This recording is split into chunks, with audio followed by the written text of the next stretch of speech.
भगवान श्री कृष्ण बता रहे हैं, कह रहे हैं कि ध्यान देना है। पहले क्या देना है?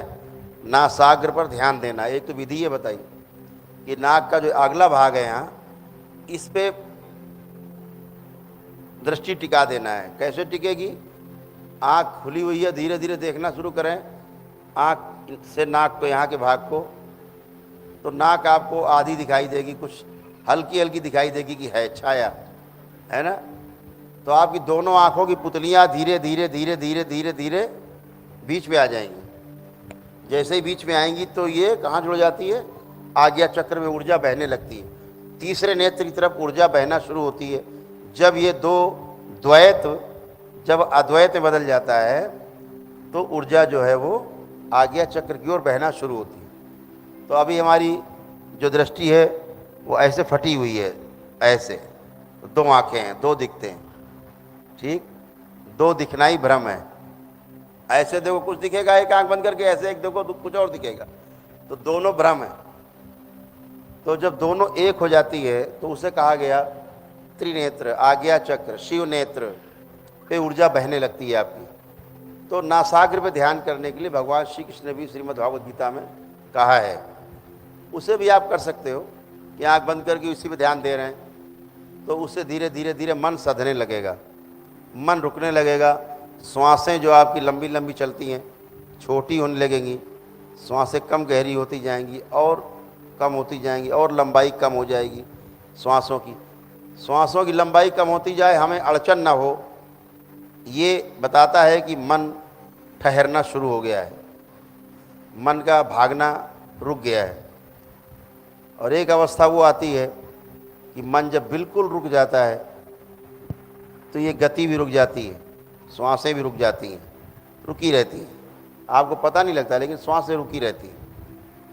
तो एक तो ये नासाग्र पे ध्यान करना है। जब नासाग्र पे आप ध्यान करते हैं कुछ समय बाद आपको एक बिंदु दिखाई देगा, एक रेखा दिखाई देगी, वो कहीं भी दिख सकती है, इधर दिख सकती है, इधर दिख सकती है, इधर या इधर दिख सकती है। तो आपको उस पर ध्यान नहीं देना है जो दिखने लगे, आपका ध्यान बराबर नाक के अगले हिस्से पर बना रहे। आँख जैसे खुली आँखों से इसको देखना शुरू करेंगे, देखते देखते देखते ना समझ में आए तो उंगली यहाँ रखिए, उंगली के ऊपरी हिस्से को देखते हुए उंगली को धीरे धीरे पास लाते जाएंगे नाक के पास, ऐसे करके, तो बस वही स्थिति आ जाएगी नासाग्र वाली, दोनों पुतलियाँ एक होने लगेंगी। ऐसे कर सकते हैं। ये आपको दिखाई देगा कुछ चमकता हुआ, चलता हुआ दाएं बाएं, उस पर ध्यान नहीं देना है, वो भ्रम है। धीरे धीरे धीरे धीरे धीरे धीरे वही आपका बिंदु है, आपका ध्यान जाएगा वहाँ, लेकिन जाए और आप वापस नासाग्र पे। धीरे धीरे क्या होगा, जो दाएं बाएं दिख रहा है वो धीरे धीरे धीरे धीरे आ करके और बीचों बीच टिक जाएगा। कहाँ टिकेगा? त्रिनेत्र पर। जैसे ही वो यहाँ पर टिकेगा आपका ध्यान अपने आप यहाँ से और यहाँ चला जाएगा। कैसे चला जाएगा? नेत्र एक हो गए तो ध्यान वहीं जाएगा, ठीक है।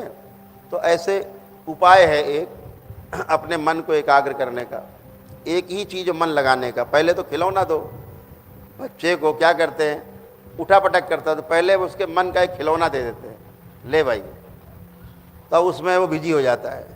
जब अपना काम खत्म हुआ तो खिलौना छीन के रख दिया और कहा चल खाना खा, बैठो खाना खाओ, ठीक है ना, अभी हो गया तुम्हारा नाटक।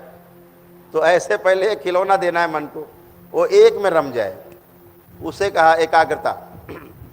एक ही चीज़ आगे है, बाकी खत्म होगी। तो एक मुद्रा है, उसको नाम दिया महापुरुषों ने उन्मनी मुद्रा।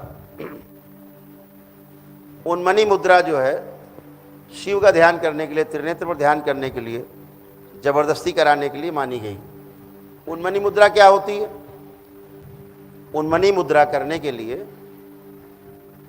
सबसे पहले करना होता है कि जैसे भी खड़े हैं या बैठे, बैठ के करें ज़्यादा अच्छा, क्योंकि इसमें चक्कर आ जाता है, कभी कभी आपको चक्कर आ सकता है, इसलिए उन्मनी मुद्रा करते समय बैठा जाए वो बेहतर है।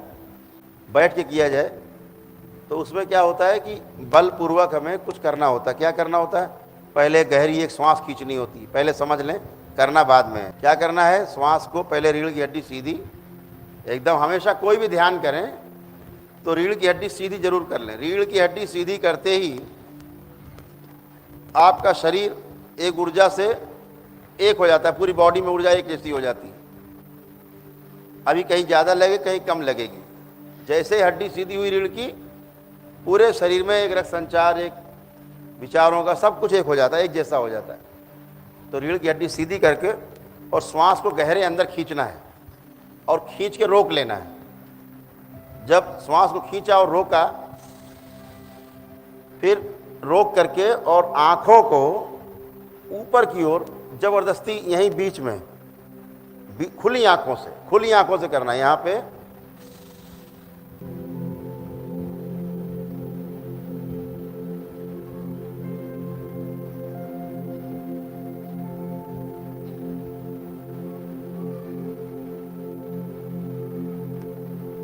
ऐसे टिका के रखना है। और कब तक टिका के रखना है? जब तक श्वास अब ये लगे कि बाहर निकलने वाली है, तो धीरे से आंख बंद करते हुए और श्वास को बाहर निकाल देना है। फिर श्वास भरना है और फिर वही क्रिया करनी, जबरदस्ती देखना है। यहाँ पे खुली आंख से जबरदस्ती बीच में, धीरे धीरे धीरे अभ्यास बन जाएगा आपको। जब ये कर लें, करने के बाद एक आध मिनट बैठे रहें आराम से, थोड़ा 2 4 10 20 50 श्वासें लें, गहरी गहरी छोड़ें, तब उठें, नहीं तो चक्कर आ सकता है। ठीक है? क्योंकि ऊर्जा का जो बहाव है वो हो जाता है मस्तिष्क की तरफ, पूरी तरह आज्ञा चक्र की तरफ। तो आपको चक्कर आ सकता है उस समय, 1 सेकेंड के लिए आ सकता है। उससे बचने के लिए 10-20 गहरी सांस लेने के बाद ही तब उठना है। तो एक तो ये उन्मनी मुद्रा है, इसको करने का प्रयास करेंगे।